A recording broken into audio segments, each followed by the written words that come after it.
How to use WhatsApp Web on desktop. This guide shows you how to access WhatsApp on your computer browser. First, open any web browser on your computer like Chrome, Edge, or Firefox. After that, go to web.whatsapp.com in the address bar. From there, you'll see a QR code displayed on the screen. At this point, pick up your Android phone and open the WhatsApp app. In the next step, tap on the three dots in the top right corner. Following this, tap on Link Devices from the menu.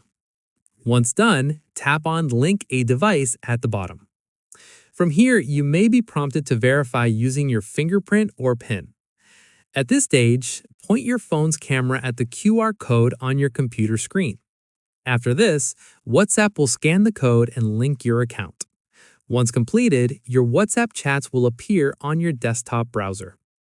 Finally, you can now send messages, share files, and make calls directly from your computer. Keep your phone connected to the internet for WhatsApp Web to work properly. And that's it. If this WhatsApp Web guide helped you use WhatsApp on desktop, give it a like, subscribe for more WhatsApp tutorials, and tap the bell icon for updates. See you in the next one.